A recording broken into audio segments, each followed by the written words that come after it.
We're behind. We're failing life. We're failing life. November. It's a month of failures. The election. Yeah. Oh, there we go. That's a good excuse. We're not on time because of the election. Honestly, We're waiting for that Florida recount. We're just... guys, this is a very important recount, you know? I'm counting. They called me in. I'm very good at counting. Yeah, I'm not. They actually just let me go. Once you get to 6, you're like, ah! 8. Yeah. No, 12. They're like, Gavin, get out. Yeah. Hi, Louie. Hi, Gavin. How are you? I'm great. I feel like November is a very, warm and toasty season. Yeah. Today was the first day I put my heater on. See, we're refusing to do that for the moment. Okay. We're trying our best. Oh, no, yeah. I was holding out as long as I could. We're still paying our electric bill from the AC months. Right. Yeah, for sure. Yeah, living in New York is a adventure. Other word is the worst. The worst, yes. No, I'm kidding. I feel like it's only in just New York. because you came from a place, and by that I mean California when you live there, that doesn't have seasons. I know, thank God. And now it's on fire, so Yeah. You're an asshole. I'm the worst. You're the worst. Have we hit all of the current event topics? Let's see. Elections, wildfires. Yeah.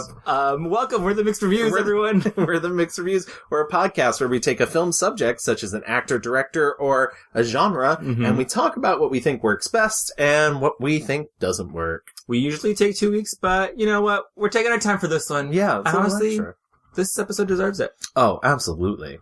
Before we get into this week's episode, not this week's, this episode, whatever week this is, we have some old business. Let me pull it up. Every week we ask you guys to Is it old business if they never age and they never die? Wow.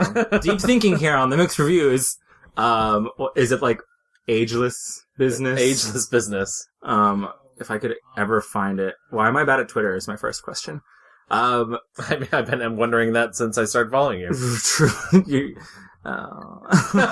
So mean. No one follows me. We asked you guys on our last episode to vote for your favorite vampire movie. In last place was Interview with a Vampire with 18%. 27% came What We Do in the Shadows, which was Gavin's pick. And my pick, Bram Stoker's Dracula, came at 34%. Gavin also chose that. Yeah, I actually, in the poll, voted for Bram Stoker's Dracula too. Excellent. Significantly, we have 20% voted for other. Just because the field is so large of vampire movies, I was like, I don't know what to put there. And I was like, you know what? I'm just going to put in other and see what happens. My good friend Marielle voted for The Little Vampire. Keith Walker mentioned Carl Dreyer's Vampire and Paul Morrissey's Blood for Dracula, which both actually got a mention in the episode, and we're left on the cutting room floor. You're ruthless in that edit. I am. Justice for Queen of the Damned. I agree, and I felt really bad because you said some really wonderful things about Aaliyah, but something must go. Something must go, and it was that. I mean, because the movie's not good, so it's fine. Exactly. Someone mentioned Mom's Got a Date with a Vampire, which is a Disney original. Yes, and I did come across that during research, so Caroline Ray, so good. And then also someone, did respond with a GIF from Abraham Lincoln Vampire Hunter, and for that, I am very grateful. I love a good hot Abraham Lincoln. But that's enough of vampires. We are done with the spooky season. Yeah, the undead is over. Mm-hmm. The very much living. Yes. Living like a fine fucking wine. Yes, please. Today we're here to talk about Viola Davis. Miss Viola Davis, actual queen. Just force to be reckoned with on the screen and stage. Force is such a good way to describe her because really when she comes into a film, regardless of what the role is, and let me tell you, she's been a working actress for a very long time. Yeah. Regardless of what the role is, your attention goes to her. Yeah, totally. It's funny. When we decided to talk about her, I was worried that maybe because you just feel that there's so much left in her. Yeah. All the research I was doing, people were saying, this is an overnight success that happened at the age of 45, and she's been working for such a long time and grinding stuff out. And it's insane. Her big break, everyone was just like, oh shit, who is this woman? One of my favorite things about the overnight success narrative, by the way, is that when that's said to her face by interviewers, I love that she pushes back on it. I love that she's like, I've been in this business for 30 years. I don't believe I'm the best out there at all. I am not a legend in my own mind. I know that there are great actors out there. There could be lots of people who are better, okay? I know that there are pitfalls in my life and everyone's life, but at the end of the day, I'm going to say everything wonderful in my life, I deserve it. And I deserve it because I worked for it. I worked for every single part of it. None of it just came naturally or easily to me. I worked for my relationship. I worked for it. I was out there in the trenches working on myself, doing therapy, really holding myself accountable for every relationship that I had that didn't work. I put it on myself. Everything financially that's happened in my life. I've been out there in the trenches in terms of the work and acting for 30 years, working in church basements, taking buses for 5 hours a day just to do a play because of the love of it. Mm-hmm. You know, getting horrible reviews, admitting that I've been bad at certain things. But I have done it because I've always wanted to get better. I always wanted to learn, and because I always just wanted to be an actor. So this feels like this is the gift that, it's like they say, the happily ever after comes after you've done the work. I've done the work.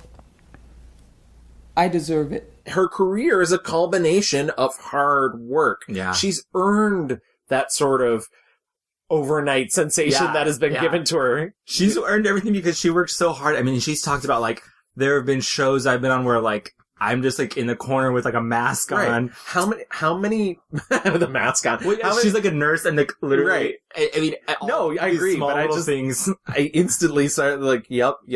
I mean, how many films did you end up having to watch where she's just, like, a cop? Yeah. Or a best friend, or, you know. And she talks about this, like, where it's kind of like a token black person who isn't sexualized, who doesn't have, like, feelings. All they do, like, every time you see, like, a judge or a cop that's played by a black person, they just kind of, like, dispense, like, kind of this, like, very bland, faux, like, wisdom or justice. Yes, and that's exactly what it is. It's that, like, oh, I have this otherworldly wisdom because I am the other. Or all that they have is, like, professionalism. Yeah. You know, like, I'm a professional nurse, and the blood, please, like, you know, all they have are, like, their professional things, and there's nothing really two-dimensional about them at all. And it's so frustrating, and I bet you there's so many fucking idiots out there who are kicking themselves because now she is just, like, oh yeah, one of our greatest actresses, you know, of the generation. Like, when you talk about the Meryl Streeps of our world, like, Viola is right there with her. It's unbelievable. Also, they're really good friends, and that makes me so happy.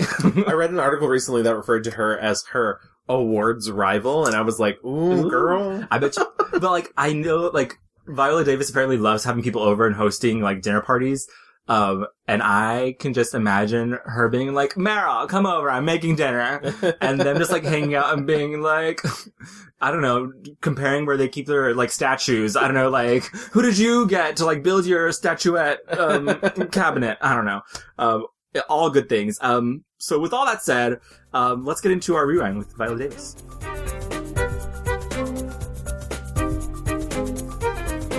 I have the supreme pleasure. And truly it was a pleasure to, like, learn about her because this woman is just so complicated and complex, and I don't think we've ever done anyone who has a past quite like hers. Right. So Viola Davis was born in St. Matthews, South Carolina on August 11th, 1965. She is a daughter of Mary Alice and Dan Davis. Her dad was a horse trainer and like groomer, essentially just like a handyman on this, like, racetrack, and her mom was a maid and factory worker. Her mom was also, like, big in the civil rights movement, and there's a really great story about how the mom got arrested during a protest, and like a 2-month-old Viola was with her and went to jail with her. Very shortly after she was born, the family relocated to Central Falls, Rhode Island. And the story goes that their family went to Central Falls, and it was the first black family to ever live in Central Falls, Rhode Island. They chose it because they thought they can get better work there. And there was going to be a statue to them one day. Well, right. The two very big racetracks are in that area. There's Narragansett Park. That's sorry. I'm not trying to interrupt you. That is so crazy. That's what, the 60s? Yeah. The 1960s. That's less, I mean, that's a little over 50 years ago. Yeah, no, what? I mean, and we'll talk about more later about, I mean, the roles that she's taken and, Right. and talking about like the maid that she's played and just like how easy it is for her to like go back and like literally these are things that her grandmother lived through. Yeah. And how, Jim Crow and all these things are very close to her, like, generation. So yeah, it's really fucking insane. If you can imagine, like, going to a town and you're the only other, that was them. They were the first black family to live in Central Falls. And she has two, and they only moved there with her and two of her sisters. Her older sister and brother were, left in South Carolina with her grandparents. And they were beyond poor. They were in abject poverty. They lived in a, condemned building that was boarded up, didn't have electricity or heat. And that's the only place that they could have, like, when I say afford to live, but like, Right. they couldn't afford anything. My dad had a 5th grade education. My mom has an 8th grade education. My dad learned how to read by looking at billboards. They were happy that I wanted to be anything. Yeah. I grew up in poverty. You know, I grew up in apartments that were condemned and rat infested. And I just always sort of wanted to be somebody. And I just wanted to be good at something. When they had school lunch, that was their like primary source of food for the entire day. There's a really good article from the New Yorker, and it is called Viola Davis's Call to Adventure. It's written by John Lair. It's a couple years old, but he gets so many amazing stories from Viola's life as a girl in Central Falls, and so they moved there because it was the smallest and most densely populated city in the state. And in the building that's condemned, rats infested the entire building and would eat the faces off of her dolls. And her and her sister had to go to bed every night with rags wrapped around their necks so they would not bite them while they were sleeping. And I don't want to say like, you know, it takes all this like tragedy to make someone like a great artist. I don't think that's true at all. But when you see her and her generosity of spirit and like all of her sincerity, like, you know, like this is where it comes from. She said she was a very bad student in school. She went to detention every day and she was talking back all the time and she really didn't fit in. White boys would chase her and her sisters around, calling them the N-word, and throwing rocks at them. That a lot of the time they didn't have soap or hot water. They were smart academically, but just were so full of shame and Right. were trying to, I mean, she says, I reeked of urine. We'd go to school smelling and teachers would pull them aside and talk to them about hygiene, thinking that they were like, you know, and if you can imagine, these are the only black kids in school. Right. And they smell like urine and they're so like, emaciated, like from not eating. It's just like, I can only imagine how fucking awful, like, it's just like a cycle that this is never ending, you know? Yeah. It's heartbreaking. Yeah. She said, 8 years old, I had a filthy mouth. I would hear them behind me. You ugly, you black N-word, you ugly, you black N-word. I felt them grab me and I said, if you touch me again, I'm going to stab you to death. And like, she had to become this kind of hard person at Right. like 8 years old. Which is impossible to think of. Yeah, it's insane. It was when she was around, and also, on top of this, her father was a drunk, was abusive towards towards her mother, and if you've seen Fences, Right. with Denzel Washington, I imagine it's very like that, where you just don't know when the anger is gonna come, how much, your father's had to drink, Right. you know, how long it's gonna last. I imagine it was very much like that. Her and her sister, though, when they were 9 years old, they entered a skit contest and they, won. And they like, Viola talks about how she, and her sister would actually write scripts and pretend they had these two characters. I think it's, Jaja and Gia. And they pretended I love them. Where did they place on Drag Race this year? Yeah, they're coming back for All Stars 4. Oh, good. Jaja and Jaji, sorry. They were rich white Beverly Hills matrons with big jewels and little chihuahuas. Essentially, they were playing pretend and essentially escaping and telling themselves, we're not poor, we're these rich, famous white ladies. And that's what I do every day as well. So. Same. Every time I walk down the streets of New York City, I'm just like, I am white, I am rich, I'm famous. Yeah. And this is when she started realizing that she could disassociate from herself and to get outside of her own body. And through this acting, she discovered a healthier way to get outside of herself.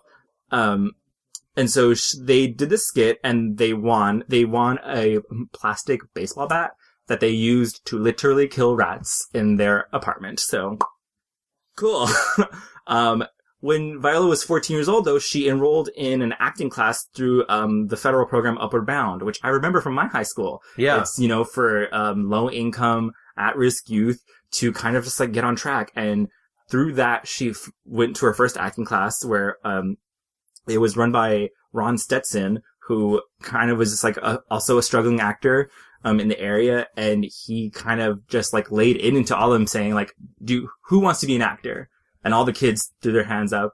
And then he's like, you have to do this every day. You will get shit on. And just really beat them down. And the way Viola tells it, she says at the end of the class, she was the only one still holding her hand up. And through Ron Stetson, a teacher, she goes to his alma mater, which was Rhode Island College. And she graduated, and she got a full scholarship to go to Rhode Island College. And she got her Bachelor of Arts in 1988. And by fucking God, she got chosen from 1,000 applicants. 24 were selected to go to Juilliard, and she got one. And she did all 4 years. Yeah, she did all 4 years. And I mean, the trajectory, just of like being from like poverty below, like having nothing, and just like finding a way to like get out of yourself and not think too hard about your circumstances. And none of that is easy. It's easy for us to read it or impart it back to you in the audience, but that's a miracle in itself. Yeah. Everything that she had to go through to get where she is. My journey as an actor came from me just wanting to do something, wanting to get out, wanting to be great at something, wanted to do the great works of Arthur Miller and Shakespeare and Chekhov and all of that. So I went to acting school and I just wanted everyone else to think that I was great. So whatever they told me to do, I did, and I perfected. How do I perfect it? How do I get standard American speech? How do I use my voice? How do I do this? Ba, ba, ba, ba, ba, ba, ba. And then when I got out of school, I just needed to work because you haven't done anything. If you haven't done anything, let me tell you something. Most people will say, just go out there and do it, and ba, ba, ba, ba, ba. That's true. Absolutely true, 100%. But more than likely, it's going to be hard. You're looking at a profession where, literally, with acting, less than 1% of the people make $50,000 a year or more. Less than 1%. The rest, most of them can't even make enough to make health insurance, which is $11,000 a year. But what happens when you love it and you keep doing it and doing it, and God intervenes and comes down, and all of a sudden you take off? That's when your shit has got to kick in.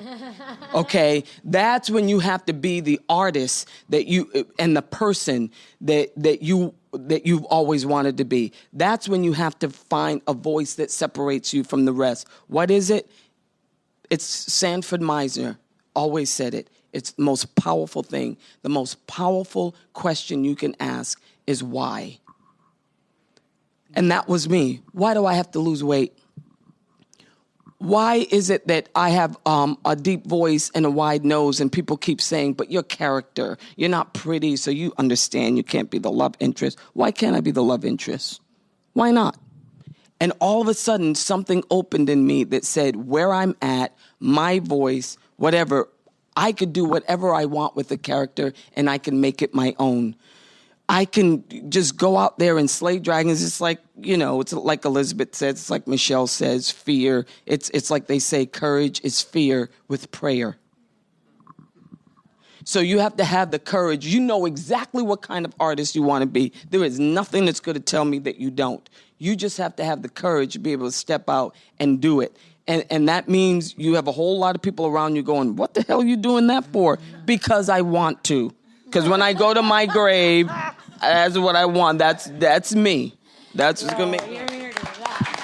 And the one thing I want to like stress is, Upward Bound is a federal program. Yeah. And like, it just shows like these programs that help with the arts and helping kids like get out of the streets and like poverty, they work. And this, like, Viola Davis is an amazing success story for everyone who's like, oh, just like pick up your bootstraps and do the work. Like, no, that's not fucking real. Like, this was a federal program that helped out a young girl who literally had no way out of her circumstances. That's why it's so frustrating when, politicians are like, oh, if you get a job, you get the feeling of providing for family yourself. Right. And it's like, the reason there's these assistance programs. And to get to Juilliard, like, it wasn't just like a random thing. It was, she was able to go to get a full scholarship to go to Rhode Island. I got scholarships through the Upward Bound and Preparatory Enrollment Program. There were programs created in the 60s to help people who were disadvantaged to experience the college atmosphere. So that's how I went to Rhode Island College on scholarship. And then from there, after being trained to go to this, the most prestigious, acting school in America, maybe the world. And it was at Juilliard, though, she kind of, she struggled. Yeah. I think it was more and more she was getting closer to, the real world and real acting world. And she realized, I am a dark-skinned black woman that is never going to get cast, and are there no roles for me? And, she said that her teachers focused on her, weaknesses, that she wasn't light enough, that she had too much gravitas, that she was very showy, and they thought that meant she didn't have any technique, and that she carried herself like she was, like she owned everything. And so she says if you were emotional, if you were vulnerable, then that did not show technique. It wasn't until the second year, Juilliard gave her a grant to go do, a 2-week study of dance, music, and folklore in Gambia. And she said going to Gambia just changed her life. It was an antidote to the kind of plain, very orthodox view of, acting and experience in Juilliard. So, she says it wasn't about technique. It was about the soul. Their zest for life, their need to connect to each other and to God. Everything they did was with extreme passion. And reading that and hearing her say that, I'm immediately there with her, with all of her acting, because it's always just so grounded and earthly and spiritual. I feel it so aggressively. So not to say that she hated Juilliard, she says, she compares it to a cough syrup, unpleasant but useful. She says it was good to see how other people saw me, because then I began to have an inner gauge as to how to direct myself, how I'm coming off. Jokes on fucking Juilliard, because literally it was not 3 years after graduating in 1993 that she earned her first Tony Award nomination, for a performance in 7 Guitars. That's fucking wild. I think a lot of, young graduates have a lot of anxiety about oh no, I'm graduating. What's my job? Right. She started working and just immediately not immediately, but she got to stage and is doing incredible work that's not only satisfying to her, but it's being recognized by her peers. She got her SAG card in 1996 for doing 1 day of work playing a nurse who passed a vial of blood to Timothy Hutton in the film The Substance of Fire. In 2001, she won her first Tony. Yeah. And a Drama Desk Award for King Hedley II. Now you done went down to the place to get an abortion without telling me. You can't just go get rid of it. Why? Look at Natasha. I couldn't give her what she needed. Why want to go back and do it again? I ain't got nothing else to give. I can't give myself. I'm going to give her. I don't understand what to do, how to be a mother. You either love too much or don't love enough. Don't seem like there's no middle ground. I look up. She's 10 years old. I'm still trying to figure out life, figure out what happened. Next thing I know, she grown talking about she a woman. Just because you can lay down and open your legs to a man, don't make you a woman. I tried to tell her that. She's a baby. She don't know nothing about life. What she know? Who taught her? I'm trying to figure it out myself. Time I catch up, it's moved on to something else.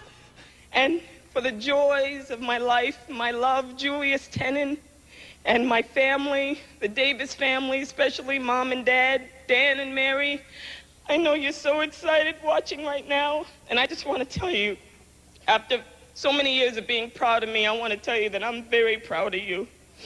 Thank you. She just really hit the ground running and doing these plays and getting, I mean, and listening to her Tony Award, like, acceptance speech. She's won 2 Tonys now. Yes. She later won one for Fences with Denzel Washington. But this first one, like, she looks so, I mean, she's so young and she's just like, and even, like I said, her family life was kind of crazy. There was no peace in her home, but she's still so grateful. And she thanks her parents. She thanks all the people who, like, have taken her there. It's around this time also that she gets, her first TV gig, or her significant TV gig, and it's in the CBS show City of Angels. Yes. A medical drama, also casually starring Maya Rudolph. Yeah. I love that. One of the things I watched from that was the opening credits, and like every time there was a new person introduced, I was like, what? Yeah. What? I was like, this person.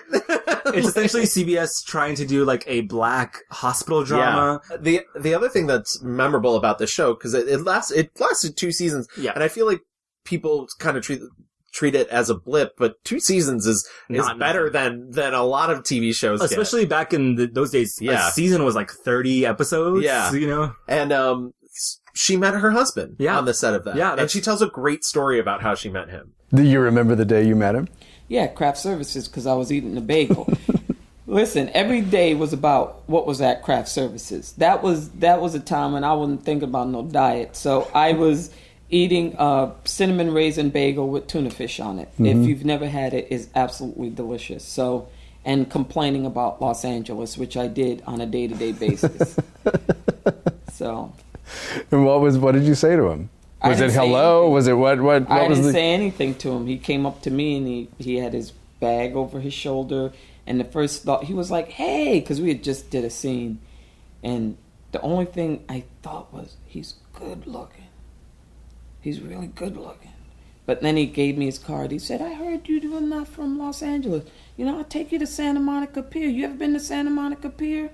And I was like, no. He said, let me give you my card. And I was like, a card? I was really not feeling LA. I said, he's going to give me a card and he's not going to have a shirt on, because there's been so many people gave me their card and they didn't have a shirt on. But I have to say, all the anxiety and the angst and all of those things that I had, the minute we started dating, which was the first time I called him, all of it went away. And I'm not trying to sound kumbaya.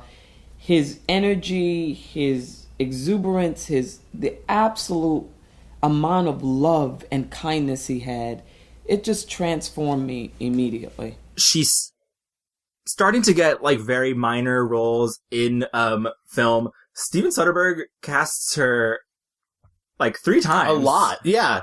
And I when I first got into this and I wasn't really doing research, I you know, because I start fresh and then I slowly do the research over the time.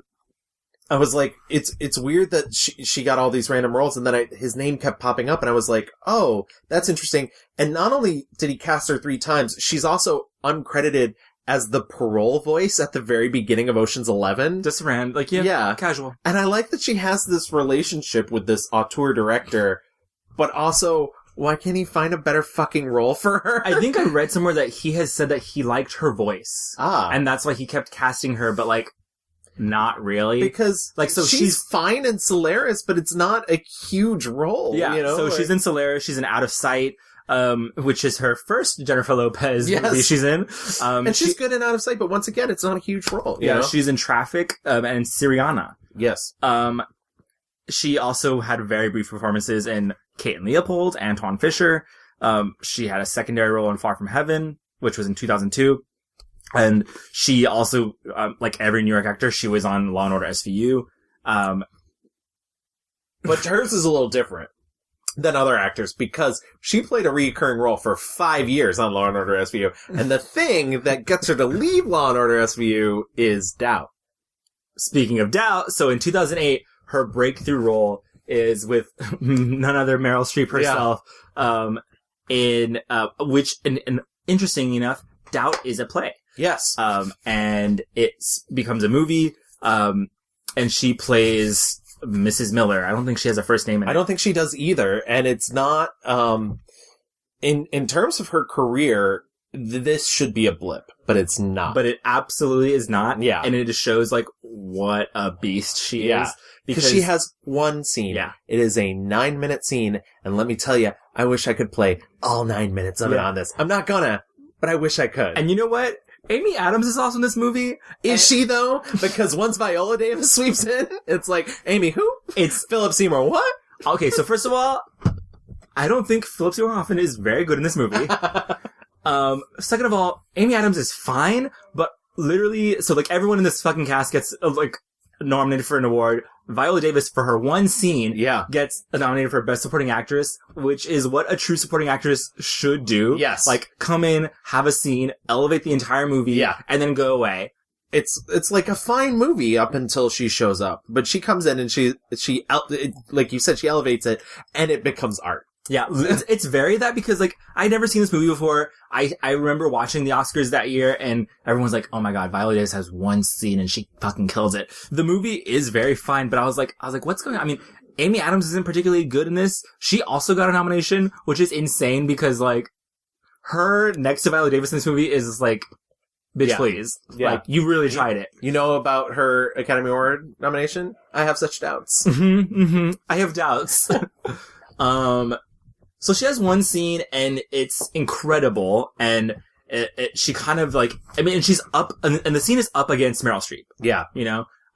And it gives the American audience, or worldwide audience, like, just a glimpse of what we're gonna get from her later, because she's controlled, she's, like, has this burning passion inside of her. She, like, knows exactly the temperature she needs to be at to, like, let things go and then bring it back in. And it's crazy, too, because I think another actor, a less talented actor, would come in and maybe play that role as kind of a build. And it's, what's great about Viola's performance is it's not a build. It is, like you mentioned, it oscillates. Yeah. So she knows where to be steady, and she knows when to let things burst through and then come back down. Yeah. It's so brilliant. I have a process. One of the things I do when I collaborate is whatever the actor gives me, I use. I don't go home and prepare a performance and then come to the set and use that performance that I prepared at home. Whatever I work with at home, I only take it to a certain extent. And then when I go on stage, I prepare myself for the fact that the actor may give me something completely different. Because what has happened in the past, and I see it with other actors, they'll tell another actor how to act. And the reason why they do that is because they've already planned what they want to do, and that other actor, whatever they're giving them, is interfering with that. That's not how it works. You got to say yes to your partner. If they're giving you a line in a certain way, guess what? You got to get up off your double snakes and use that. That's my process of collaboration. I will say also, this role is like the first of her kind of like Black mother of a certain age in a certain time period, which she revisits a couple of more times, probably because she does it so fucking well. But it is like if there was going to be you know, a lane that like Hollywood is trying to put her in, like this is it. Yeah. But maybe we'll talk about that more later. We'll see. So that was in 2008, and during that like award season, Meryl Streep is winning a bunch of awards or whatever, and she gives a speech saying, just like gushing over Viola Davis and being like, God, someone give her a movie. So in 2010, she wins her second Tony Award for playing Rose Maxon in the revival of August Wilson's Fences, and she stars in it with Denzel Washington.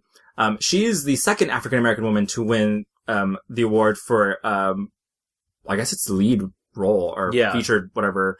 After Felicia Rashad. Yeah, after Felicia Rashad, which also is fucking insane. Yeah. I think a lot about like how I often think that the Tonys are more, I don't know, diverse, maybe. But they come from a more liberal world. Yeah. But even then, like, Jesus Christ, the Tonys have been going on forever and we have 2 black women who've won awards. Like, it's not that much better than the fucking Oscars. In 2011, though, she gets like the big movie that Meryl is wished into the universe for her, and she's in Tate Taylor's The Help, which is an adaptation of Catherine Stockett's novel. She plays Abilene Clark, which is a maid in the 1960s in Mississippi, and she's talked a lot about how she was nervous about taking the role. Yeah. She knew that there would be backlash. It's funny. I've heard her sort of speak on both sides of that. Yeah, she definitely has said that she enjoyed working with everyone. When she wins her Oscar for Fences, she gives a kiss to Emma Stone, who she worked with in The Help. Emma Stone is kind of like the white person the audience is supposed to like see this world through, who essentially is writing the stories of these black people. And that's my problem with the film, is it ultimately becomes a white savior narrative and not necessarily about the maids. But I've heard her give really great defenses of it. But also, most recently, because she's been making press rounds because she has a new movie coming out, somebody asked her if she ever passed on a role she regretted, and she responded with an almost better question is, have I done roles that I've regretted? I have, and The Help is on that list. But not in the terms of the experience and the people involved, because they're all great. The friendships that I formed are the ones that I'm going to have for the rest of my life. I had a great experience with those other actresses, and they're extraordinary human beings. And I could not have asked for a better collaborator than Tate Taylor. I just felt that at the end of the day, it wasn't the voices of the maids that were being heard. I know Abilene. I know Minnie. They're my grandma. They're my mom. And I know that if you do a movie where the whole premise is, I want to know what it feels like to work for white people and to bring up children in 1963, I want to hear how you really feel about it. I never heard that in the course of the movie. Right. And I think that's really astute. Yeah, I mean, so she's not saying she has it's almost like she's regretful of how the story was structured. Yeah. It's like, and I mean, because the whole point of The Help is, this white journalist, and she's going to help these maids tell their stories. And so it's, I think she's fucking amazing in the role, and she was robbed of her Oscar from none other than Meryl Streep for Iron Lady, which is so fucking like Meryl. This is off the rails, but Viola Davis snatched the Golden Globe, the SAG award, like every award leading up to the Oscars, she beat Meryl. And then at the Oscars, Viola Davis with her beautiful shaved head, wearing a beautiful green dress. I'm expecting her to win the Oscar. Everyone's expecting her to win the Oscar. It's for lead actress, which I guess no one has won since Halle Berry for a black woman. And I'm like, oh my god, it's gonna happen. And then fucking Meryl Streep wins. All that to say, The Help is a complicated, I think she has complicated feelings about it. For me, I think she's very good in it. Yes, she's great in it. Yeah. I don't think the movie, movie has issues for sure. That year she was named, to a Times Most Influential People in the World. She was named Glamour Magazine's, Film Actress of the Year. 2012 is just like, that's I think when everyone was like, oh fuck.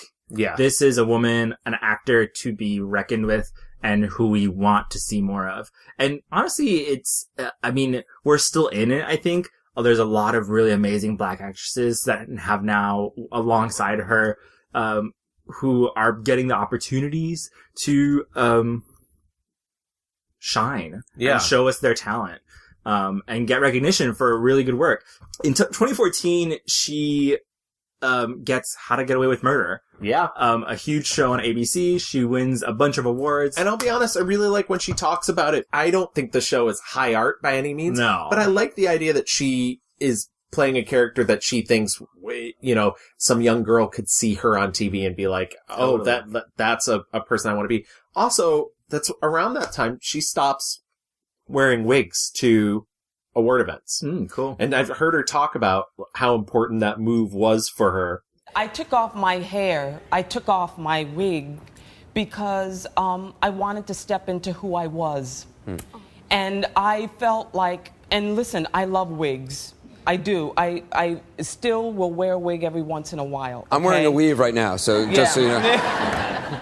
But for me, what I felt like was every time I put on a wig that I was apologizing for who I was. Being a dark-skinned woman, very curly hair, I felt like I was hiding it. And I felt like I was saying that, okay, my characters aren't very glamorous, but look at me.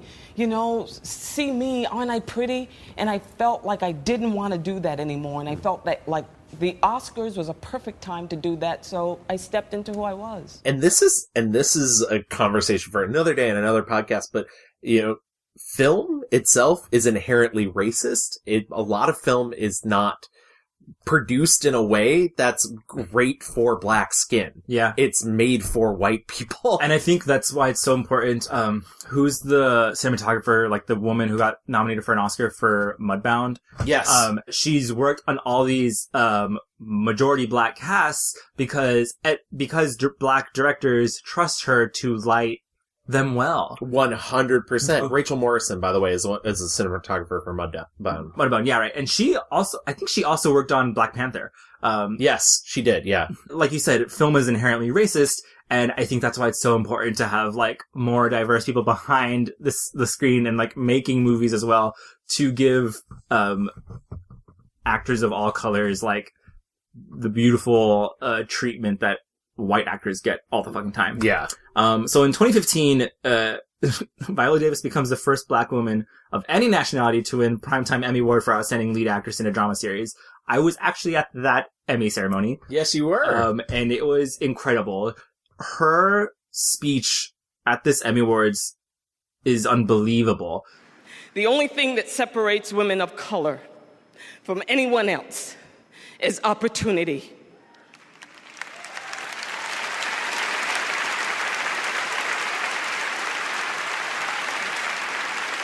You cannot win an Emmy for roles that are simply not there. So here's to all the writers, the awesome people that are Ben Sherwood, Paul Lee, Peter Nowak, Shonda Rhimes, people who have redefined what it means to be beautiful, to be sexy, to be a leading woman, to be black. And to the Taraji P. Hensons, the Kerry Washingtons, the Halle Berrys, the Nicole Beharies, the Megan Goods, to Gabrielle Union, thank you for taking us over that line. Thank you for the Television Academy. Thank you. There's a great reaction shot of Taraji just, like, clapping her fucking ass off and just being like, yes. I mean, Taraji, who just lost to Viola Davis. Yes, makes it even better. And Viola has talked a lot about how she knows the weight on her shoulders. She knows that she is representing so many black women who look like her, and she wants to be this beacon. She wants to blaze this trail. And speaking of blazing trails, her and her husband thus start their own production company, Juvie Productions, and they put out couple of movies. So she puts out a movie with Jennifer Lopez called Lila and Eve. In 2016, she puts out a movie called Custody. It's a courtroom drama. So yeah, I mean, this is just like, she's at the peak of her powers now. Yeah. Essentially. I mean, that essentially gets us to, last year, and this year. So in 2017, she puts out Fences becomes a movie. Yeah, it's the first of what should, or supposedly is going to be, Denzel Washington adapting all of August Wilson's plays for the screen through HBO, but Fences was his negotiation point that it was going to be theatrical, and it was going to be the first one. Yeah, and he directed it. Yes. As well. And if you haven't seen Fences, like, it's almost like, so you want to act. Yeah. Like, it's funny. I think Fences is a marvelous filmed play. I wish Denzel had tried harder to make it a movie. That's my only complaint. Yeah. I think the acting is top notch, but it's so theatrical, and so, like, I just wish it was more filmic. I think he almost was like, fuck that. I'm going to give me and Viola, like, just room to play. Yeah. Because truly, it's like acting 101, and, like, you need a master class of act. Like, just watch the both of them. But her performance is so good. Yeah. Fucking incredible. And so for that performance, she wins the Best Supporting Actress in the Oscars in 2017, I guess. Which I wish she would have just put herself in lead actress, because I believe in my fucking heart that she would have beat Emma Stone in La La Land. I know she probably was like, okay, bitch, like, I'm not gonna get, my trophy snatched away this year. I'm gonna go in supporting instead of lead. But man, if there's a world where Viola Davis cannot beat Emma Stone for lead actress, I don't want to live in it. So if you've been paying attention, by the way, in terms of awards, you'll notice at this point, Viola Davis has the Triple Crown, which is the Oscar, the Emmy, and the Tony. She does not have an EGOT, and as she's famously said in many interviews, that she cannot sing, which is really hilarious, because one of her earlier films, by the way, is Life is Not a Fairy Tale, the Fantasia Barrino story, where she plays Fantasia's mother, and she has many songs, and to this day, and I have spent days searching for this, I cannot find who dubbed her singing voice. So, I am led to believe she can sing. What is the truth? Yeah, what is the truth? But she says she can't, so she doesn't plan on winning a Grammy. But girl, record a book on tape. Hello, Do a comedy album. And she has a great voice. She has a great voice. And exactly. people love her, so yeah. She's gonna get that Grammy. She's gonna get it done. She's gonna EGOT. I mean, also, I will say, EGOTing is fine, but like, there are not a lot of people who have the triple crown. No, yeah, acting, absolutely not. Because a lot of EGOT, like, there are not many EGOT people who win their Emmy, Grammy, right, Oscar or Tony or whatever for performing. Yeah, most of them are musicians. Yeah, I was gonna say, most of the people that EGOT are musicians for, an Oscar. Yeah, for that. She's the first black actress to be nominated for 3 Academy Awards. And she's the only black person to have the Triple Crown. So, like, suck on that, guys. Oh, I'm not worried about her. I just think it's funny that people keep asking her about the EGOT. She's like, I'm not singing for you. Right. The same year that she comes out with Fences, she is also in the, I don't know, like, pretend movie Suicide Squad. Yes. Yeah, that certainly happened. She is Amanda Waller. Yeah. And you know what, though? And I've said this before. She's great in it. It's not a good movie by any means. She is ruthless. Yeah. I mean, Amanda Waller is a ruthless character. That was one of the things I found interesting about the interviews that she was doing around that time is she wouldn't necessarily talk about the movie, but she would talk more about how the role gave her the opportunity. She's like, she's like, people think I'm this rough and tumble person. I'm not. I'm pretty meek. So to play a woman who can walk into a room and like shoot everybody. Yeah. Yeah, totally. She definitely has said before that she's a very shy person. Yeah. And so, like, I imagine, if a fucking, like, Suicide Squad script lands on your door and you get to play Amanda Waller, who is, like, she is a black woman in the comics. Yeah. And she is a badass, ruthless womana. Yeah. Yeah, I'd take it too, girl. Yeah, I mean, yeah. Like, the movie, I don't blame her. The movie's gonna be shit, but, that kind of gets us to today in her acting. Just really quickly, she also, announced that she would write a sequel to the classic picture book Corduroy called Corduroy Takes a Bow. And it actually just came out this past September. Oh, then great. You can go find a children's book by Viola Davis out now.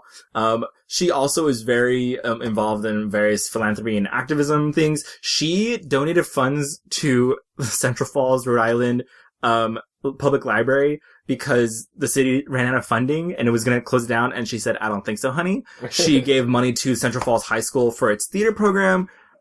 She works with the Hunger Is campaign to help eradicate childhood hunger across America. She said that, I mean, obviously she has experienced the poverty and hunger.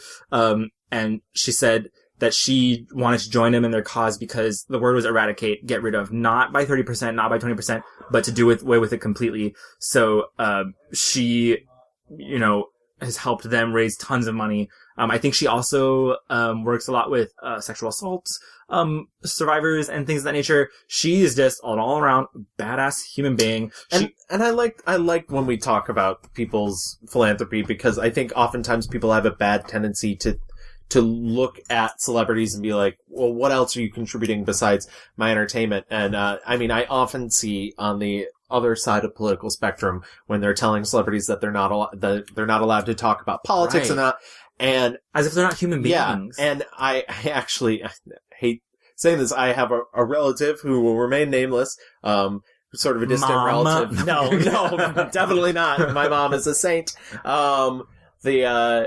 They posted a thing about how, like, you know, they can't remember the last time that they needed an actor or a musician, but they need doctors and policemen and everything. And it's like, when you read a laundry list of charities and money that she's given away out of the kindness of her heart, not because she has to, not because it really makes her look good, because once again, these things are not publicized as well as they should be. Right.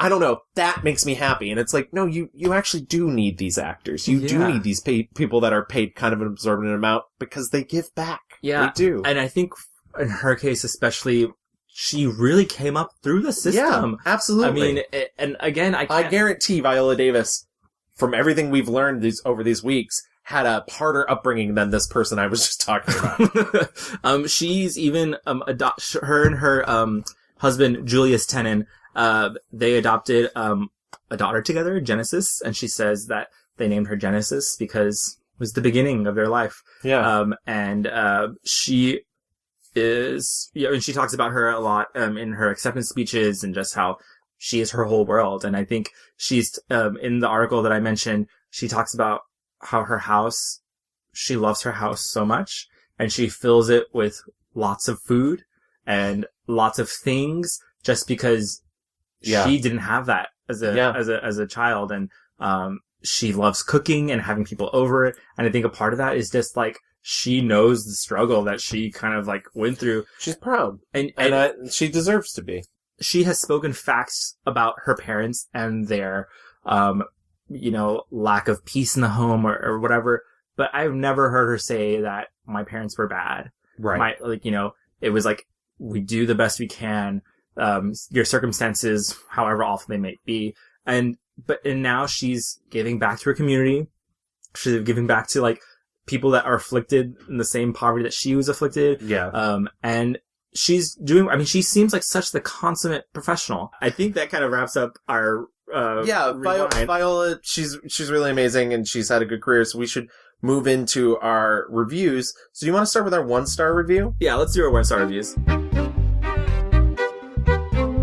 My 1-star review is very easy for me, and I feel bad giving it to this because her role is so diminished in this film. Okay. But it is a genuinely not great performance from her because it feels like a role she's played a billion times, and so therefore she coasted a little bit. But my 1-star review is the Nicholas Sparks adaptation, Nights in Rodanthe. Oh, okay. Yes. Okay. So Nights in Rodanthe is not even a film about Viola Davis. Right. I was like, I don't think she is the main person in this movie.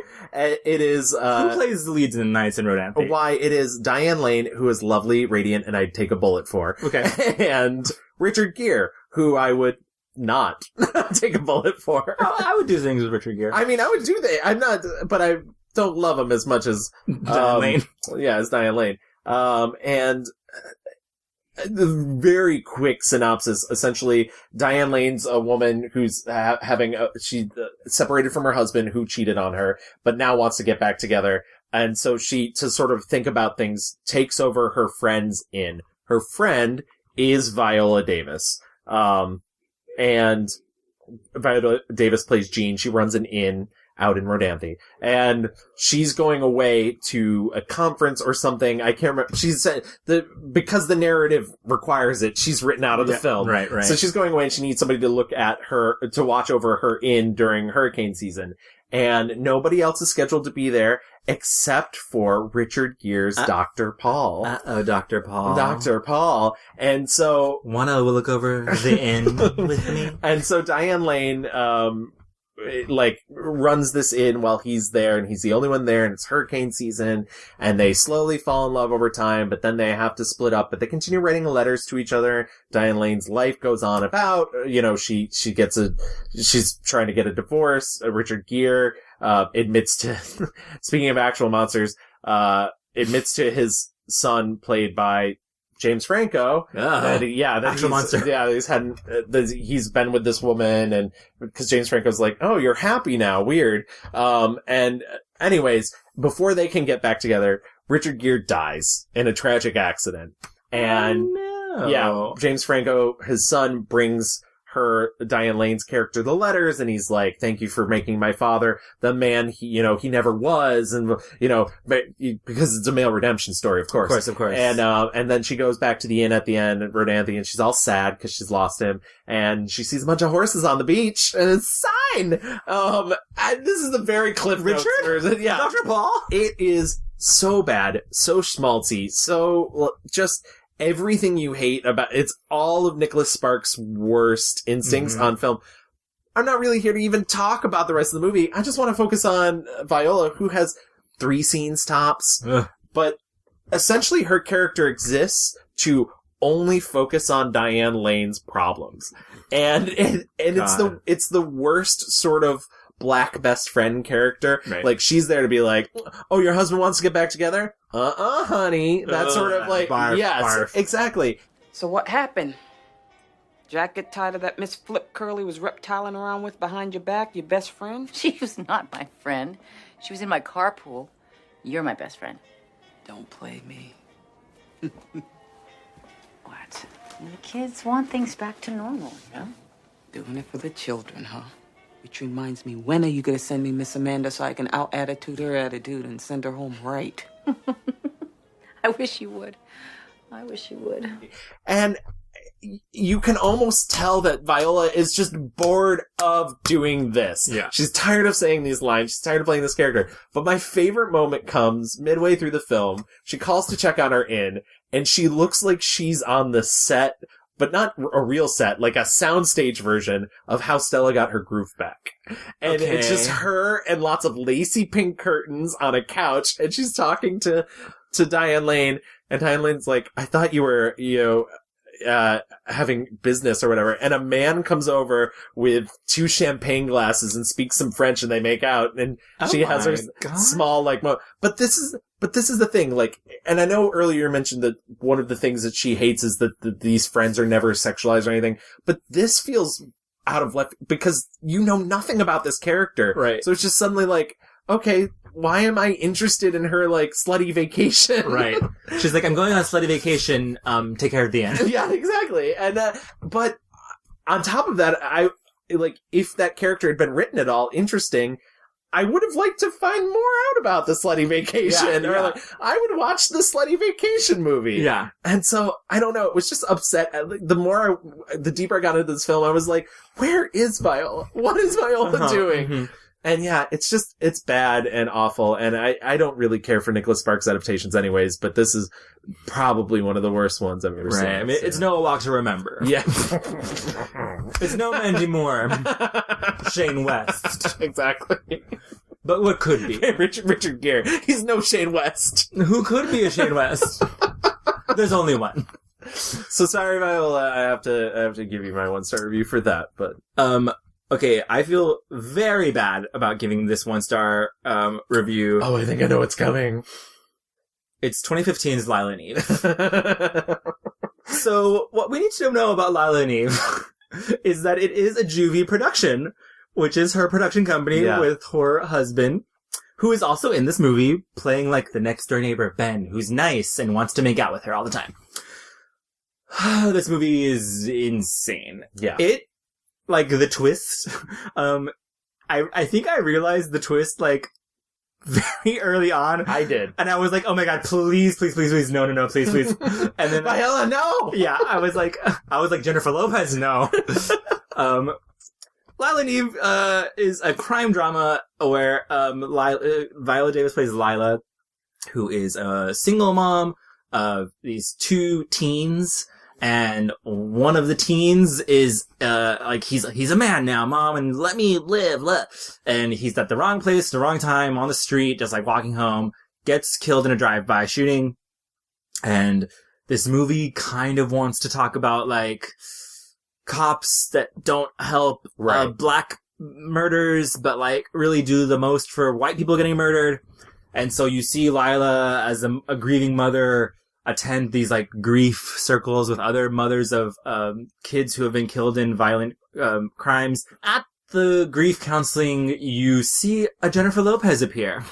And you are meant to think that Jennifer Lopez is also, she's lost her daughter. And they're kind of like you need to have a sponsor. And so, Viola Davis is like, why don't I'll be your sponsor, or you be my, whatever the fuck, they have a relationship. And spoiler alert, but I don't care. Turns out Eve, Jennifer Lopez's character, isn't real. Yes. And it does not exist. And is instead this, like, I don't know, bad alternate character inside of Lila's mind who's telling her to, like, get justice for yourself. Think they killed anybody? I think they killed Stefan. We don't know that. You know how I feel. We just talked to them. The last time... Last time you messed up.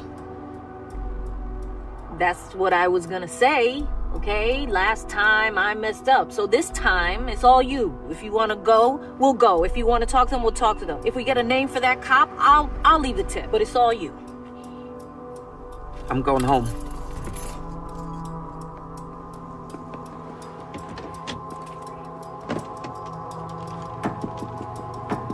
You think they're going home? Literally, we see Viola Davis going onto the street, confronting other black youths, and kill them, and shoot them, and just wreak all sorts of mayhem, while she's kind of having, like, this panic attack thing, but the movie's presented in such a way that, like, you see her and Jennifer Lopez being bad, and getting justice, and, cops are kind of, like, on the trail about, like, what's going on, trying to figure out the things that are happening. It's just so deeply problematic on a lot of different ways.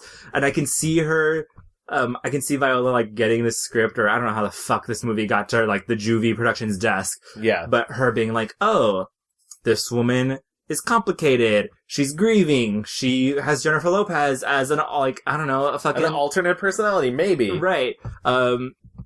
She's also, like, there's, like, a little bit of, like, sexiness between her and, like, the neighbor character. So I could see how this is, like, a more interesting person to play. But oh my god. It's very bad. I couldn't believe that was the thing. I really thought it was, even by itself, a movie about women grieving, mothers grieving for their kids, and violence, and, you know, ineffective police. That's a lot. Yeah, it's a really fucked up movie. She's not particularly good in it. Like, I think she's, like, really having to elevate this material that's not good. And she's, like, doing her best. I feel like that's most of the I feel like that's when she's not great, when she has to give so much. It's very nutso, and not in a fun way, not in a, like, kooky way, not, like, there's no redeeming things about this movie. And it sucks because this is, like, of the things that she's producing with her husband, like... It was the first, too. It should not be this. You know, but it's... baby steps. Did you see anything else that... Because I admit she's been in some bad movies, but I can't, for the life of me, off the top of my head, think of really terrible performances outside of Lila and Eve, so I'm glad you brought it up. Yeah, there's one other one that she did with Maggie Gyllenhaal called... Oh, Won't Back Down! Won't Back Down. Yeah, not great, girl. And, again, a movie that is, like... It's heart is in the right place for the most part. For sure. But, like, you see the tinkering of Hollywood all over this fucking movie. The movie is just about, like, school choice and, like, trying to have this revolution for, like, charter schools and whatever, school choice. And I also have a big, like, about charter schools. So right. I mean, like... Because I feel like they make public school worse. Right. But whatever. Right. Not a great movie. Yeah. Just, and you can tell that somebody began writing it as, like, a mission, and then just a billion other people. Oh, absolutely. I mean, even Maggie Gyllenhaal's not good in this, and I'm like, she's a good actress, but, like, barf, gross, did not like it. Cool. Well, I mean, I genuinely can't, I mean, like I said, there's movies I would talk about that I think are bad movies, but I have so few mentally bad performances from Viola that I feel... Right, like, I mentioned earlier, Eat, Pray, Love, not a good movie. She's barely in it. Yeah, exactly, she's barely in it. We have to talk about Medea Goes to Jail. Do we? We do.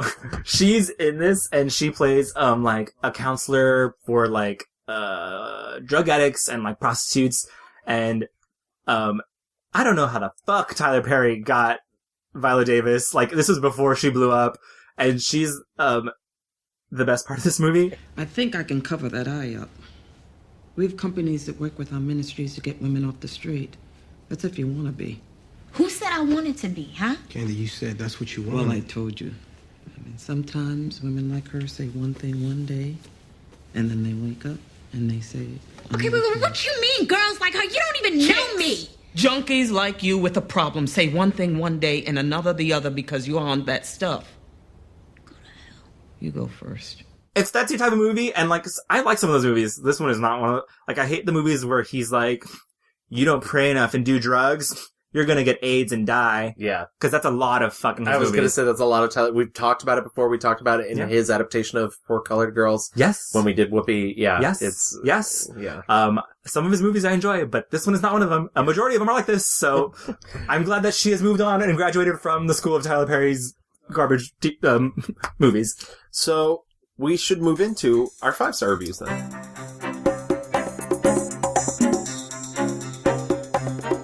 I just have to say, I mean, it's Fences. So I saw this movie by myself in the theater, like in Lower Manhattan last year. Was it last year? 2 years ago? Whenever it was. 2 years ago, I think. Yeah. Yeah, 2 years ago. And I just was like, and it was a full crowd, majority black audience, and like the energy was crackling, you know. Seeing Viola Davis and Denzel on a big screen, just the two of them, majority of the time, really fucking going at it. It was incredible. And I think the choices to make it feel like a theater, a play experience only heightens that intimacy. You don't get a lot of like, you're right. It does feel like a play on the screen. You get the benefit of, and sometimes I genuinely don't want people to think that that's something I dislike. There's plenty of films that I think that do a play adaptation and don't do a lot to give you, you know, sort of give you that, they sort of give you that, Brechtian distancing thing, but through the lens of a camera, which you don't often get. But here, I don't know. I would have liked it a little bit better if I did feel. I think because like the play itself is literally like monologue on monologue, and it's really just like an actor's play. You know, like the show's called Fences, and so there definitely is like this scene, and there is like set direction to be done here, but it's all just about these characters who are bouncing off each other and the things that they go through. So Fences is about, God, what's his name? Troy. Troy is the patriarch of this family, and he was an incredible baseball player, but because of segregation and racism, he never amounts to anything, and he is now a trash collector. And he is a pain in the ass. He is stubborn. He is proud. He's a drunk. He is a cheater. He's a liar. But no one's going to tell Troy nothing. And this is his house, and it's his rules, and it's his way of the highway. He's had, previous relationships where he has grown sons. He's with Rose now. Rose is played by Viola Davis. And the story is just about, they have a son together, and this son is being recruited to go play college football, but Troy is adamant that he not get involved in it. He says, they're never going to let you play. And they keep telling him, Troy, times are changing. There are black players playing baseball now. There are black players and all sorts of things. And Troy is too proud and too angry, resentful to the world that he believes mistreated him, and probably did, but he can't let that go. And so he lashes out against Rose and his son. I don't want to give away too much, but there's a big betrayal that happens. There's an incredible scene where Viola Davis just really gets into it. And again, the temperature is just so right. It never feels like scenery chewing to me. No, not at all. And I think a lot of actors would just like go for, there is one huge scene for Rose, and a really long monologue, and where she's just like battling against Troy, played by Denzel Washington, no fucking hack either. Yeah, absolutely. And she not only rises to the occasion, she kind of just like envelops all of it. And you can see Denzel Washington acting against her and just reacting. And I watched it, and I was just thinking about all the choices she's making.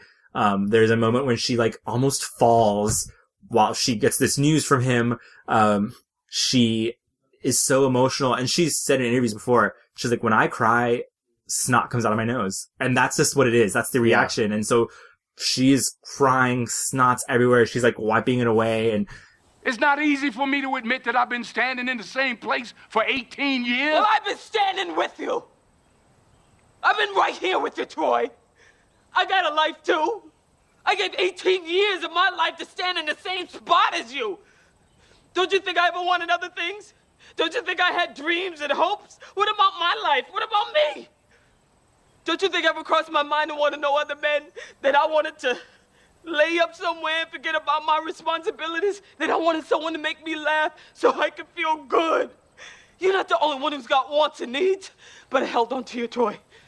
I took all my feelings, my wants and needs and dreams, and I buried them inside you. I planted a seed and watched and prayed over. I planted myself inside you and waited to bloom. It didn't take me no 18 years to realize the soil was hard and rocky and it wasn't never gonna bloom. But I held on to you, Troy. I held you tighter. You was my husband. I owed you everything I had, every part of me I could find to give you. In the theater, I remember it just being like dead silent because we were watching a master at work. Yeah. It's fucking incredible.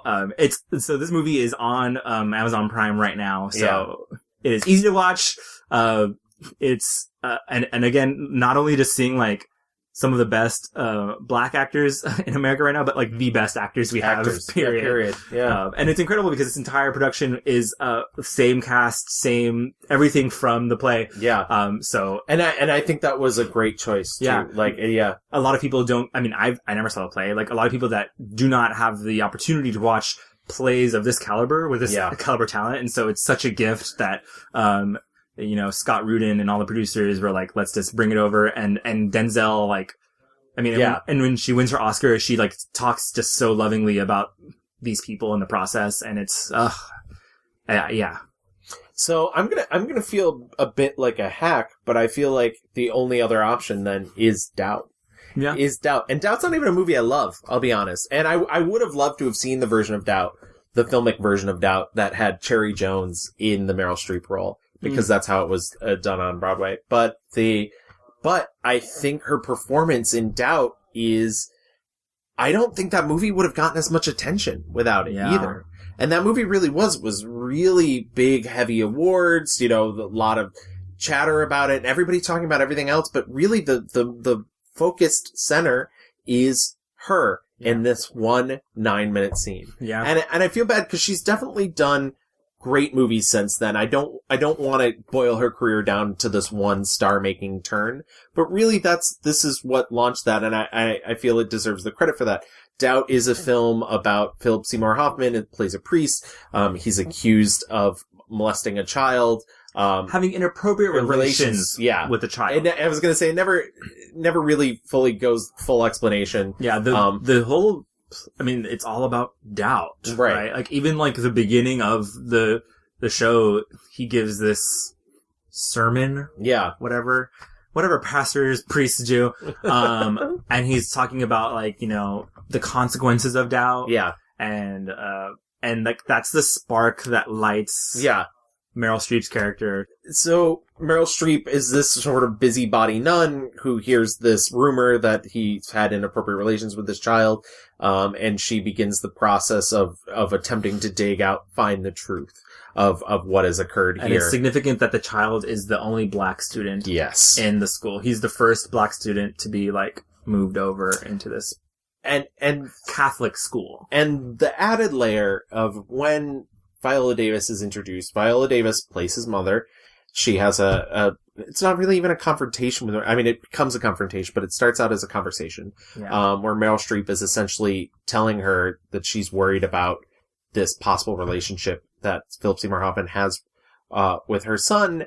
And the twist comes when Viola Davis basically says, So you're giving my son the blame. Oh. No problem, my son getting blamed, and you know why that Perhaps you is. should let me talk. Sister, you ain't going against no man in a robe and win. He's got the position. And he's got your son. Let him have him then. What?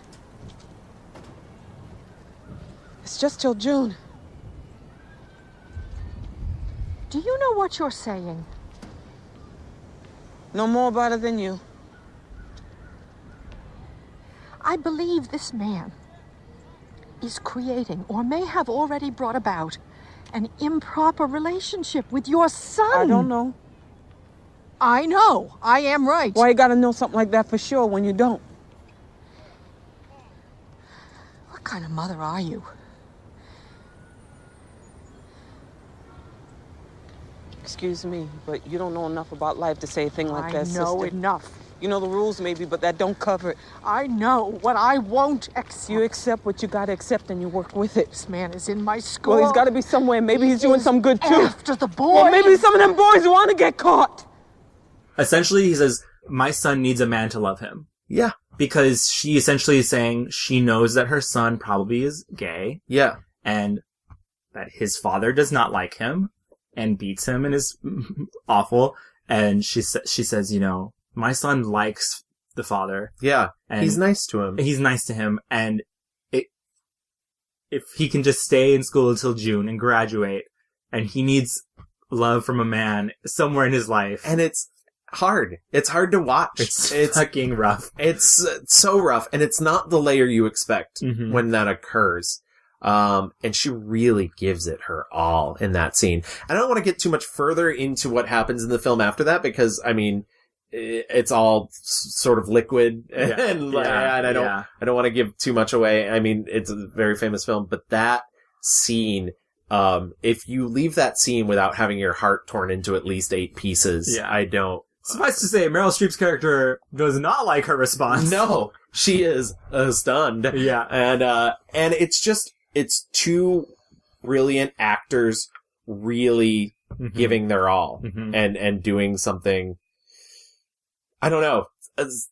It's a synthesis of every, you know, there's great camera work in that scene. It's really beautiful direction and they're just, it's funny because the only reason I would give that the head over fences is I also think the filmmaking is really beautiful in that scene. The editing is really great. It's funny because like, Meryl Streep is doing the most Meryl Streep. Yes. Like, she has an accent. She's like, it's a character that she can really lose herself in. This is why I really wish I could see the Cherry Jones version, but whatever. And it's almost like you get Meryl doing her Meryl thing. Like, it's not like, cause sometimes you see Meryl just like playing versions of Meryl. Yeah. This is her like losing herself as a character. And then you get Viola who, and we don't even know this yet, but like after this performance, we're going to see Viola doing her thing. Yeah. Which is giving you layers and shades of motherhood, you know, and of conflicted motherhood. And this is to say, like, as human beings, nobody is 100% strong, 100% vulnerable all the time. And I think often actors latch onto stuff like that. They see the meat of, you know, like, this person is this way, so I'm gonna be that for the entire scene, or they're this way. And she really, layers is such a good way of putting it. Like, she wants you to see what's on the surface, but also, like, what's directly underneath. And what's directly underneath that? What's directly underneath that? Yeah. And it's hard. It's not an easy thing to do, but she makes it look easy. Yeah, you see in this movie specifically the worries of her as a mother, and then you see, like, the worries about, like, listen, you're, like, a white nun lady talking to, like, black people, and we know that our position and, like, what can possibly happen to us, and we're just trying to get through. Yeah. If she's like, if nothing's wrong, nothing's really wrong, right? Yeah. Like, it's fine, so, like, what the fuck, like, are you fucking with us for? Like, leave us alone, Meryl Streep. Leave us alone. Take your busybody, move it away. Right. Yeah, I just really like that performance, and, I do feel a little bit like a hack saying that, but I don't know. No, it's the truth. I mean, Dowd is incredible, and she's the true star of that movie. Are there any other films that you saw that you think could hold a candle to the absolute force of nature that is Viola? I have to just really quickly say that, I watched Prisoners for the first time. Yeah. The movie on a whole is very good. I was very happy to watch it. She's not a large part of it, but, again, she takes her scene she fucking kills it. Yeah, she's so good at that. She really is. The other one that I wanted to mention is Antoine Fisher. She's really particularly good, and she plays his mother, and she goes through a lot in that movie in terms of, she gets to a point in the film where she basically can't even speak, but there's such depth to the performance. And it's funny because we've talked about how she can sort of pick her moments, and there's a lot of that taken away from her there. When you take away a lot of her physicality and a lot of her, vocals and Right. but it's a very touching, performance. And I had friends who mentioned that they genuinely, the year that came out, thought that she would be nominated for, Best Supporting Actress, even though this was way before that, she was ever really on people's radar. Right. So I don't know. I mean, I think that's a good mark of the fact that, she's been given these great performances for years. It just took a while for the populace to really. Yeah, to get it, to come around to her and give her more opportunities to really shine. Let's do our mixed reviews review. Right. So my 1-star review is 2015's Lila and Eve. And my 1-star review was 2008's Nights in Rodanthe. My 5-star review is 2016's Fences. And my 5-star review was 2008's Doubt. So are both of yours from same year? Wow. Yeah. She's got the range. She got the range. She's got the range. I'm sorry. She does. She does. She has it. So let's get into our fast forward.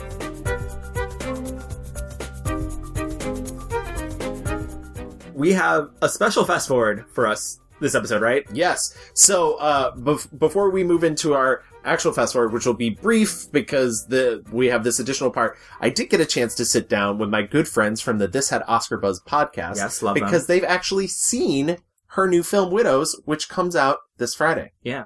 I'm excited for this movie, and she's been on the circuit talking about the movie. There's a lot of like badass women. She's married to Liam Neeson in the movie. Yeah. She apparently gets some like sexy time, some badass time. I was gonna say, they answered a lot of those questions. Uh-huh. Yeah. Awesome. Great. So let's get into that. I knew I could call in some ringers who had seen the film, some experts, if you will.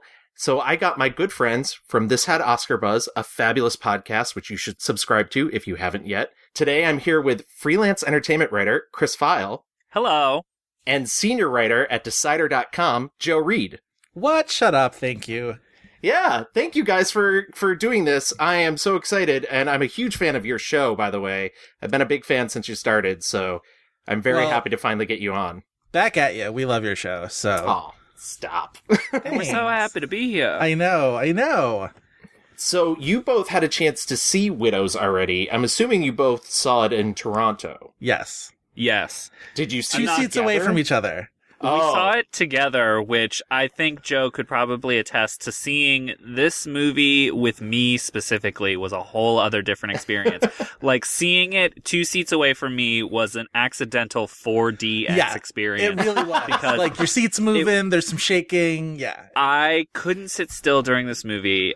It was so tense, and I was very into it, and, like, I was just about leaping out of my chair. This is my big recommendation for Widows to everybody's listening. See this movie with as many of your friends as you can manage. It's such a great crowd movie. Like, see it in a full room, honestly. Oh, this is good. This is all makes me very happy because I've been looking forward to this film because, I mean, I really like Steve McQueen. I haven't loved all of his films, I'll be honest, but I do really like the fact that he takes chances in a way that a lot of other filmmakers don't. And this is an odd film for him. It's based off an 80s miniseries from England. And just the combination of him and Viola Davis. And then, I don't know, the rest of the cast, it all seems so bonkers. The fact that there's no Michael Fassbender at all is like a brave new world for Steve McQueen. Like, honestly. Very strange. I thought it was going to be like J.K. Simmons in a Jason Reitman movie where you would hear Michael Fassbender on a phone. Right. But he is not on a phone. Yeah. No, the cast is fully insane. We're like to the point where like Carrie Coon shows up at one point and I'm like, oh, right. Like I had fully forgotten that I was even anticipating her because there's so many other people who it's just like Colin Farrell and, Robert Duvall or, the shell of Robert Duvall, I will say. Like the shell of Robert Duvall because they fully just showed up at Robert Duvall's house and started filming. That's what I said. What did I say when we were walking out? I was like, I can't believe they just like didn't tell Robert Duvall they were making a movie. To what Joe is saying where it's like you even forget you're watching that Carrie Coon is in this movie. I will say, like, one of my small quibbles with the movie is that, like, quite literally, if someone says anything in this movie, it is a recognizable face. At least to like people like us who watch a lot of movies. Yeah. But like Garrett Dillahunt is Viola Davis's driver. Yeah. I do want to know about Viola's performance because it is a lead.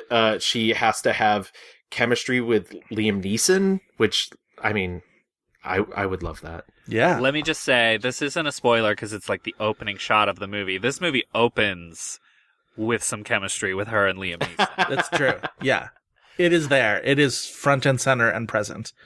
I love this as a Viola Davis movie because this is a full on, she gets to give a movie star performance in this movie. It is so great just to see her, like, we know she's a great actress, but there's movies where we're here to watch her act sometimes. Like Fences, she's fantastic, but you know when you show up to Fences, you're just like, all right, I'm going to see some acting here. I'm going to see some Viola Davis acting.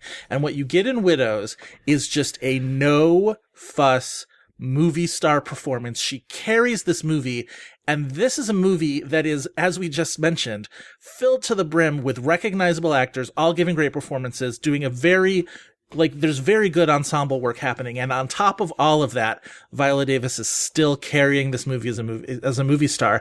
And as we were talking before we started about how many movies she's played the doctor, the cop, the friend, the mom, just these roles that are there to sort of populate the general atmosphere of the movie. And now this is a movie where it gets to be like, hey, Viola Davis is a goddamn movie star and you are here to watch her and you cannot take your eyes off of her. And it's everything she's ever deserved. It's so good. She's also several different kinds of movie stars in this movie because Widows, like, at least a lot of the way that it's already being discussed or the way that it's being sold to audiences is a little bit reductive for what it is, and that it just seems like it's this heist thriller, but it actually does have a lot going on. There's political elements. It's kind of like a women's picture, like a melodrama as well. And like she has to kind of don a lot of different genre hats in this movie for it to work. And she does. So she's like a movie star of several different genres in one performance. It's really breathtaking. So do you think that this is an opportunity for her to get nominated for the Oscar this year? We sort of had this conversation on our last podcast a little bit, didn't we, Chris? A little bit. I mean, it's such a tough Best Actress year to the point where I'm like, I really love this performance. Obviously, I've already been really effusive in the past comments I've made.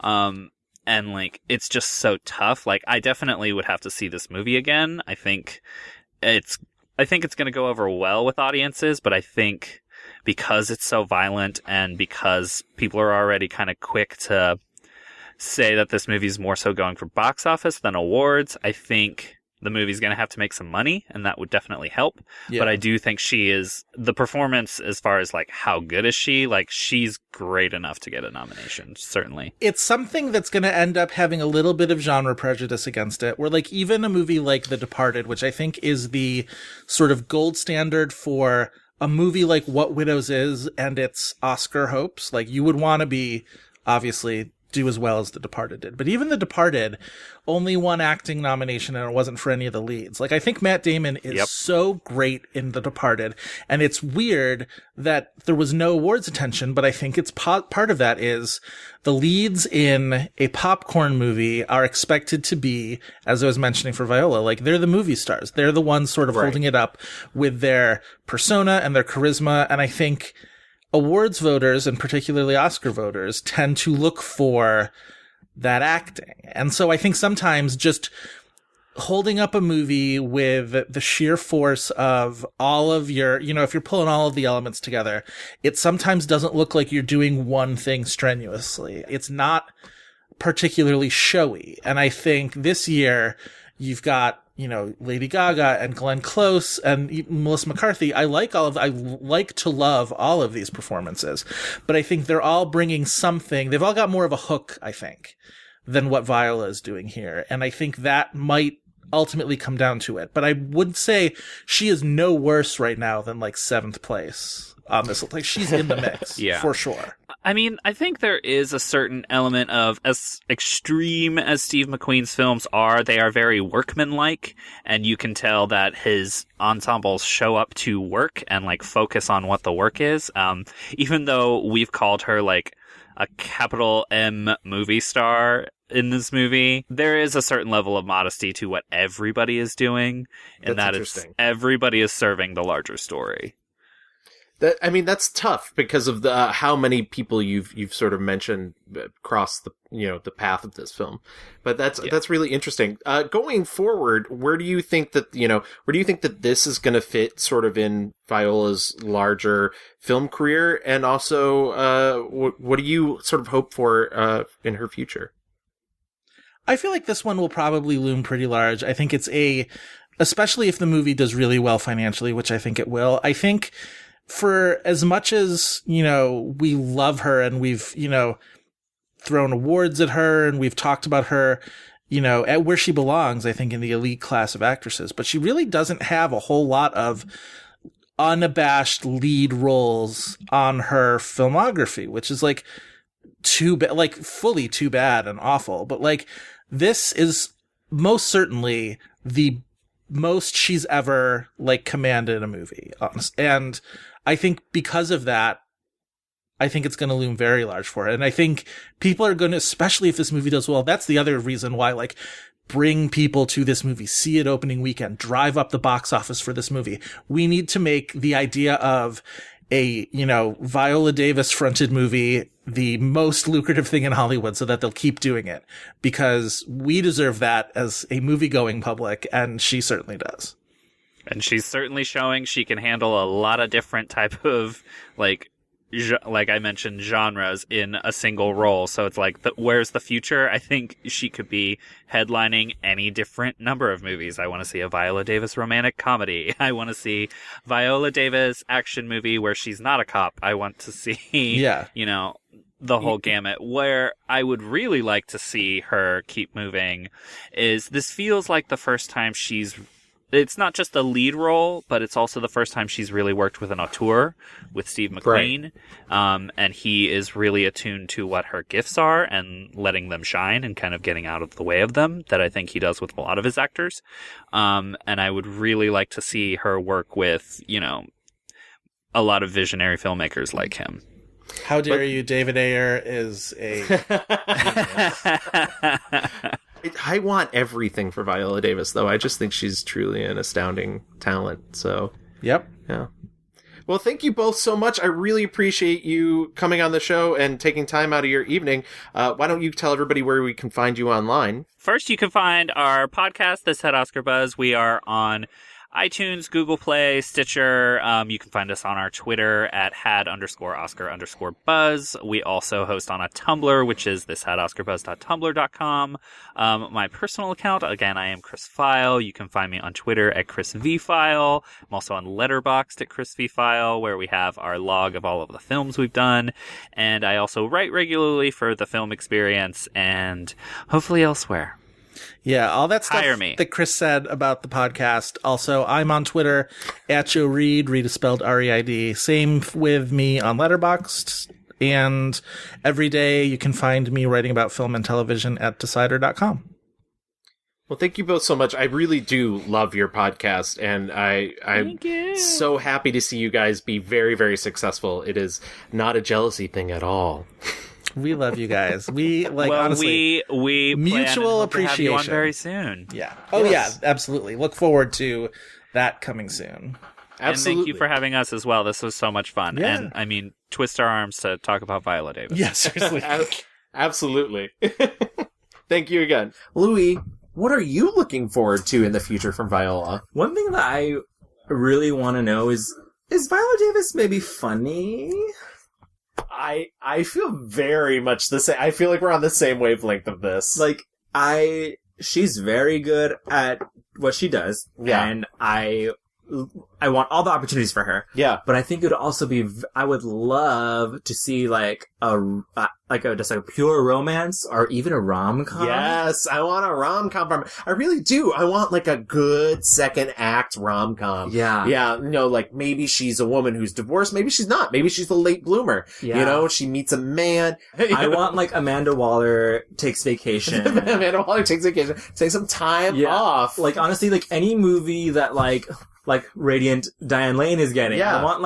I want Under the Tuscan Sun for Viola. Right. Thank you. Because I was like, but I don't want her in a Knights and Rodanthe in that role. No. Yeah, but like, I want her, just like in I could even see her doing like, Mr. and Mrs. Smith, like, yeah, because she is a badass, but like a good one. Yeah. Like just thinking like anything that Angelina Jolie does. Yeah. Viola Davis could do. Yeah. And kill it. And I wonder if, like, we've seen her be kind of like we've seen her being ruthless badass in Amanda Waller. I'm assuming we'll see some of that also in Widows. And I wonder if, like, we can kind of get, like, the best of both worlds. Less angry, perhaps. Yeah. Viola version, which I think will be interesting. You know what I'd also love, and this is a little out of left field, but I like that a lot of more modern adaptations are doing a sort of gender blind casting.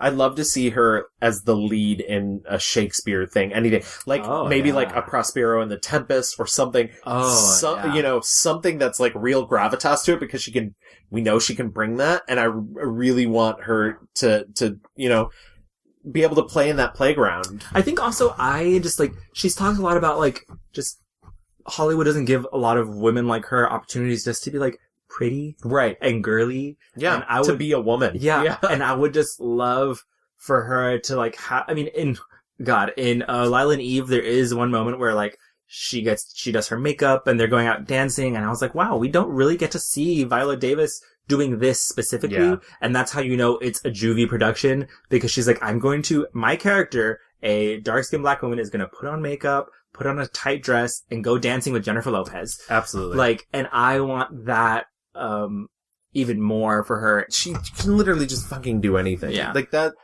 I mean, honestly, if they announced tomorrow that she was Optimus Prime in Transformers, I'd be like, sure, whatever. Yep.